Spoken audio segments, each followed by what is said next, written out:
नमस्कार, मेरा नाम डॉक्टर हितेश मोदी है। मैं अहमदाबाद की प्रसिद्ध ज़ाइडस हॉस्पिटल में senior consultant in department of spine surgery के हिसाब से पिछले 8 सालों से काम कर रहा हूँ। आज हमारा मकसद है कि हम रीढ़ की हड्डियों मतलब स्पाइन या तो स्पाइनल कॉर्ड में जो भी समस्याएं खड़ी होती है उसके बारे में कुछ सीखेंगे।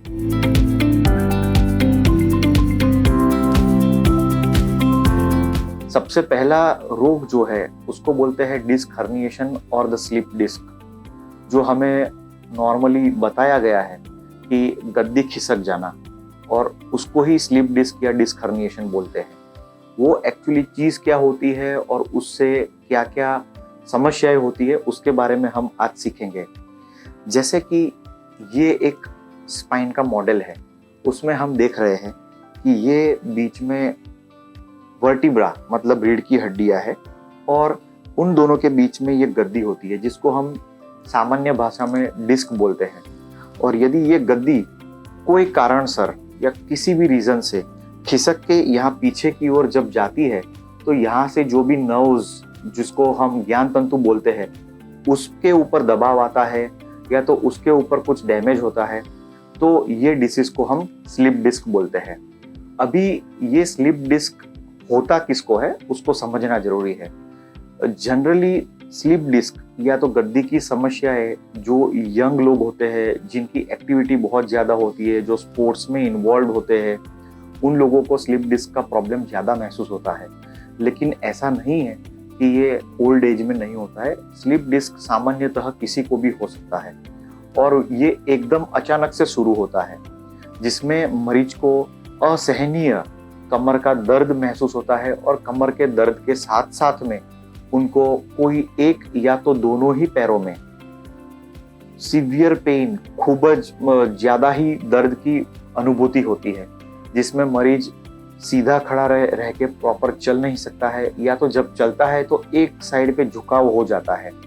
और ये दर्द के अलावा कई बार मरीज को पैरों में जलन, पैरों में सूनापन या तो कोई पैरों में वीकनेस या तो सामान्य भाषा में बोलते हैं कि लकवा जैसी कोई असर भी हो सकती है। तो ये नॉर्मल स्लिप डिस्क या तो गद्दी खिसकने के सामान्य समस्याएं होती है। यदि डिस्क हर्निएशन होता है तो हम क्या कर सकते हैं?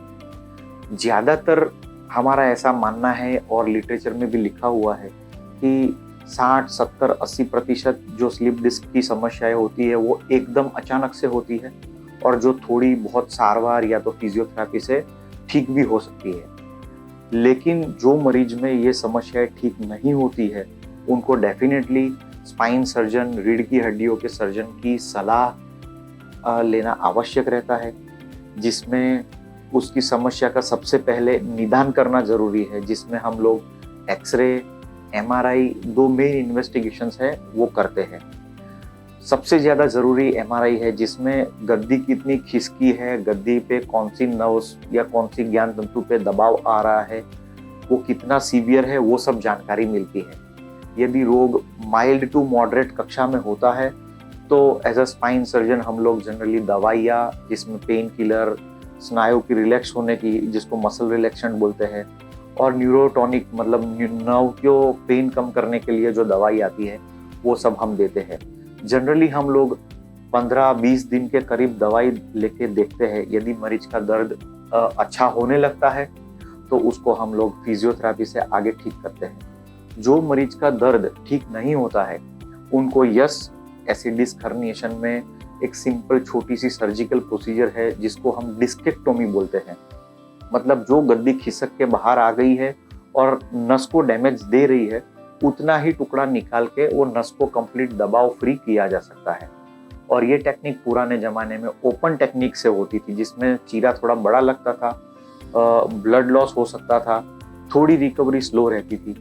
लेकिन अभी लेटेस्ट टेक्नोलॉजी में हम लोग माइक्रो एंडोस्कोपिक डिस्केक्टोमी प्रोसीजर करते हैं, जिसमें माइक्रोस्कोप और एंडोस्कोप दोनों की सहायता से सिर्फ सिंपल से छेद में, जिसका डिस्टेंस 1.5 से 2 सेंटीमीटर, मतलब ये मेरे नाखून की साइज के इक्विवेलेंट, हम लोग एक छोटा सा छेद करके वहाँ स्पाइन के ऊपर पहुँच सकते हैं और ये पूरी डिस्क की सर्जरी करते हैं। ये सर्जरी के बाद जनरली 8 से 12 घंटे में मरीज को हम लोग खड़ा करके चलाते हैं और 2 दिन के अंदर भीतर भीतर मरीज को छुट्टी भी मिलती है, मरीज पूरा दर्द फ्री होता है।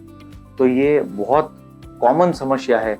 मैं ऐसा बोलूँगा कि 50% समस्या ये डिस्क के हर्निएशन के लिए होती है और समय सर आप उसकी ट्रीटमेंट लेते हैं तो आगे आने वाले कॉम्प्लिकेशंस भी कम रहते हैं या नहीं होते हैं और मरीज जल्दी से जल्दी स्वस्थ हो जाता है।